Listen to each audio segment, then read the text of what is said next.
안녕하십니까. 미션 아카데미 대표 전원균 목사입니다. 목사님들 어떤 목적을 갖고 설교를 하십니까? 설교의 목적은 제가 4가지로 구분을 했습니다. 첫 번째는 결단의 목적, 두 번째는 변화의 목적, 세 번째는 유지의 목적, 네 번째는 성장의 목적으로. 그러면 목사님들께서 결단의 목적을 설교할 때는 그 결단을 어떠한 내용으로 결단의 내용을 정리하십니까? 결단은 사유적인 것으로 판단하고 결정하는 것입니다. 변화는 판단하고 결정했던 걸 실천하는 데 대한 내용입니다. 유지는 실천을 지속적으로 하게 하는 것입니다. 성장은 다시 한번 결단과 변화와 유지를 사이클로 업그레이드 시키는 것입니다. 그럼 결단에 있어서의 요인은 어떤 것이 있느냐? 결단은 내면적인 부분에 있어 사유적인 것입니다. 사유적인 것으로서의 판단과 결정하는 것까지입니다. 그러면 결단에 대한 내용을 다시 설명하자면 동기부여하는 것으로서의 결단의 내용을 설명할 수 있는 것입니다. 그러면 동기부여에는 어떤 동기가 있느냐? 우선적으로 동기부여에 있어서는 접근 동기를 설명할 수 있습니다. 즉 이론을 제시하면 그 이론에 따라서 내가 그 이론을 찾아가는 것입니다. 인물로 접근 동기를 제시를 한다면 그 인물을 닮고 싶어하는 동기입니다. 이와 같은 데 된 내용을 실제적으로 성경 가운데서 많은 사람들이 있습니다. 많은 사람들의 믿음의 선각자도 있을 뿐만 아니라 역사에 있어서도 사회에 있어서도 많은 인물들이 실제적으로 하나님의 뜻에 순종하여서 하나님의 뜻에 따른 삶으로서 하나님과 동행하고 하나님과 동행하였을 때에 동행하였던 요소는 어떤 요소로 하나님과 관계는 어떻게 유지를 하였고 그 유지되어졌던 관계를 통하여서 하나님의 메시지를 어떠한 순종함 속에서 하나님께 축복의 모습에 증거가 되었는가 정리할 수 있는 사람들이 성경의 인물도 일반 사회적인 인물, 역사적인 인물 가운데서 대단히 많이 있는 것입니다.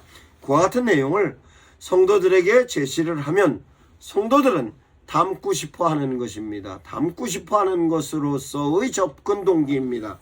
뿐만 아니라 성경에 있어서의 상황에 있어서도 이런 상황이 있는데 이런 상황이 만들어진 것은 이런 긍정적인 부분에 있어서의 하나님의 뜻을 사람들이 수용해서 긍정적인 상황이 만들어졌다는 것으로서의 성도들을 향하여서 긍정적인 상황을 만들 수 있는 상황에 참여하는 부분으로서의 내용을 성도들을 향해 제시하는 것입니다. 그러면 상황은 어떤 상황이냐? 정치, 경제, 사회, 문화 모든 부분의 상황이고 그 모든 부분에 대한 내용은 모든 사람들에게 적용되는 내용이고 그것을 인물을 통하여서 구체화시키면 상황에 따라서 성도들이 내가 저렇게 해야 되겠다 하는 접근 동기의 현상으로 나타나는 것입니다. 다음은 회피 동기입니다. 회피 동기는 저런 사람을 통하여서 내가 닮지 말아야 되겠다는 인물로서의 내용과 상황 자체가 극히 악한 상황, 아주 위기 상황, 이럴 때 있어서 나는 절대로 하지 말아야 되겠다 하는 피하고자 하는 동기입니다. 그러면 실제적으로 그와 같은 데 대한 내용을 성경의 인물 가운데서도 대단히 많이 있으며 뿐만 아니라 역사적인 인물 가운데서도 많지는 않다라고 TV에서 뉴스 가운데서 인물로도 대단히 많이 나타나 있습니다. 그러면 그와 같은 것을 성도들이 보면 나는 저건 닮지 말아야 되겠다. 절대로 내가 저것은 회피해야 되겠다 하는 데 대한 내용으로 정리할 수 있는 것입니다. 이와 같은 내용을 설교의 메시지로 제시하는 것입니다. 그러면 접근 동기로서는 하나님께 축복받는 모습으로서의 표본이고 회피 동기로서는 하나님의 뜻을 저버린 사람들이 받는 고통에 관련된 내용으로 성도들이 그 내용을 피하고자 하는 내용으로서의 내용이 정리가 되는 것입니다. 그 외에도 자연 발생적인 동기가 있고 뿐만 아니라 외부 발생적인 동기가 있고 그런데 실제적으로 목사님들께서 교회에서 설교 말씀으로 선포하는 것은 회피 동기와 접근 동기가 대다수의 내용으로 정리할 수 있는 것입니다. 그러면 동기부여의 내용으로 성도들이 결단을 하는 것으로 판단과 결정을 통하여서 성도들은 이제 변화의 목적으로 넘어갈 수 있는 것입니다. 그럼 변화의 목적 설교는 어떻게 할 것인가? 변화는 행동하게 하는 것으로서 판단으로서 결정되어졌던 내용을 실천하게 하는 것입니다. 실천은 행동을 하게 하는 것으로 동기부여는 생각이면 동기유발은 행동하게 하는 것입니다. 그러면 행동을 함에 있어서 어떻게 행동을 하는 것이 효과적인가에 대한 내용은 동기유발의 요인이 있습니다. 그 동기유발의 요인은 첫 번째로는 비전을 비춰주는 것입니다. 비전을 비춰주면 행동을 하게 돼 있습니다. 그 비전이 큰 비전일수록 그 비전을 제시하였을 때 상황은 수용을 빨리 하고 빨리 수용되어졌던 사람은 판단과 결정을 통해서 빨리 행동하게 되는 것입니다. 그 비전에 관련된 내용을 실제적으로 교회에서 목사님들께서 설교로 선포할 때의 비전도 있지만 기업체에서 영업활동하고 있는 직원들을 향하여서 효과적인 행동을 하게 하기 위하여서 제시하는 비전이 있는 것입니다. 당신은 이런 행동을 통해서 내년에는, 한 달 후에는, 다음에는 이런 내용으로 비전을 제시하면 그 당사자는 행동을 빨리 하게 하는 것입니다. 행동을 촉구하는 데 있어서는 비전을 제시하는 것이 가장 효과적입니다. 뿐만 아니라 비전을 제시하는 것뿐만 아니라 실제적인 보상이 행동 이후에 즉각적인 보상이 있으면 쉽게 움직이는 것입니다. 그 보상 또한 행동을 한 보상으로서의 보상이 행동보다 보상이 컸을 경우에는 효과적으로 빨리 움직이는 것입니다. 그 내용을 실제적으로 부모님들께서 자녀를 심부름시킬 때에 움직이는 데 대한 방법으로 많이 사용을 하셨을 것입니다. 이와 같은 내용을 성경에 있어서도 하나님으로부터 놀라운 메시지를 듣고 즉각 움직였던 사람으로서의 받았던 비전과 보상은 많이 기록이 되어 있는 것입니다. 뿐만 아니라 교회에서뿐 아니라 기업체에서 있어서도 행동을 통한 보상으로 제시하는 것이 영업하는 데 있어서의 마케팅으로 많이 제시하는 것을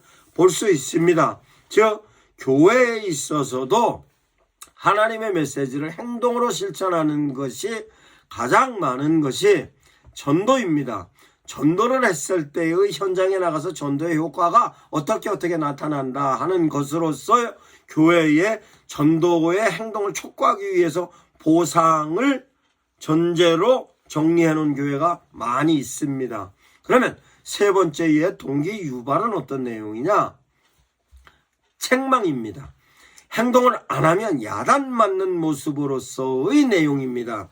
그러면 실제적으로 부모님들께서 자녀들을 향하여서 이렇게 하여라, 이렇게 하지 말아라로 행동에 관련된 내용을 통지한 적이 있을 겁니다. 그 내용을 계속 했을 경우에는 야단치고 그 내용을 하지 않았을 경우에 야단치는 그와 같은 책망의 모습으로 자녀들을 교육했던 내용이 있습니다. 이 내용은 성경에 있어서도 기록이 되어 있습니다.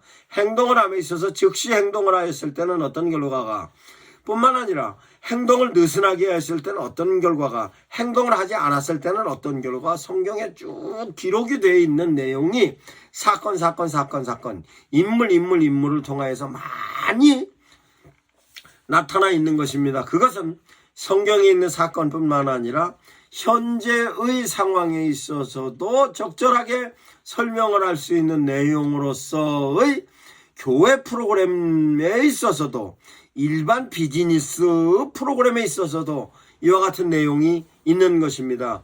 이 내용을 목사님들께서 성도들을 향하여 적절하게 적용하시면 성도들이 결단을 효과적으로 할 수 있고, 결단되어졌던 성도들이 행동을 통하여서 변화가 나타나고 그 변화에 대한 즉각적인 요소로 목사님들께 이해하시면 성도들이 즉시 행동할 수 있는 것입니다. 그러면 이와 같은 내용으로 즉시 행동을 하고 있는 성도들에게는 지속적인 판단과 결정과 행동을 하게 하는 데 있어서의 요소는 어떤 것이 있느냐?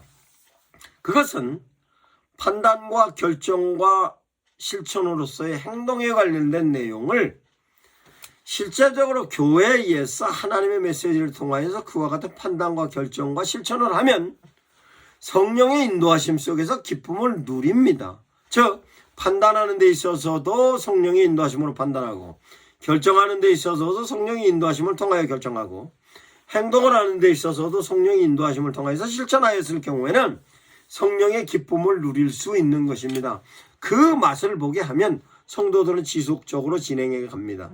지속적으로 진행해 갖고 가는 데 있어서의 에너지는 복음적인 내용으로서의 칭찬과 그 복음적인 내용으로서의 칭찬은 성도들 스스로도 느끼지만 주의 종의 입술로서 나오는 칭찬과 함께 그 내용의 성경적인 내용으로 정리가 돼서 그와 같은 유사의 내용으로 신앙적인 경험을 통한 기쁨과 희열이 있으면 지속적으로 진행해 가는 것입니다.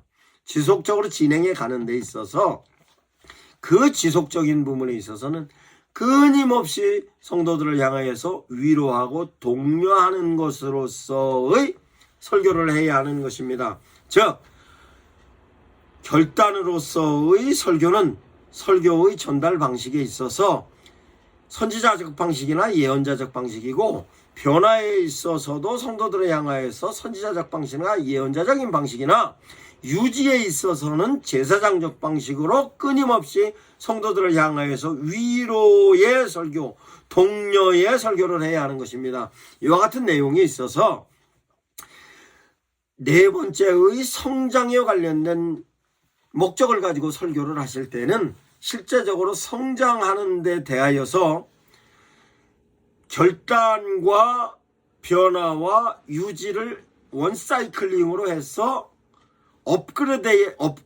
업그레이드의 투사이클로 변화와 결단과 유지를, 쓰리사이클로 변화와 결단과 유지를 현상으로 비춰줘서 성장되어졌던 내용을 성도들이 구체적인 눈으로 확인을 할 수 있으면 그 내용을 통하여서 성도들은 기쁨의 감성적인 느낌을 받고, 뿐만 아니라 그 내용을 현장에서 실행했던 내용이 지식과 경험으로 남아 있어서 성도들 스스로가 움직일 수 있는 것입니다.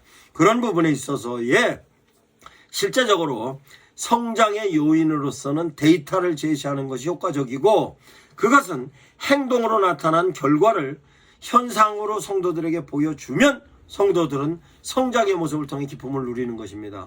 특별히 전도의 경우는 그렇습니다. 전도하면 전도되어졌던 사람들이 교회에 출석하는 것으로 현상으로 볼 수 있기 때문에 성도들은 그 기쁨을 누릴 수 있는 것입니다. 그 내용을 목사님들께 소상히 현상적인 내용으로 교회에 부응할 수 있는 콘텐츠에 관련된 내용으로도 제가 유튜브 채널과 페이스북에 각 SNS 채널에 효과적으로 업로드해 놓았습니다.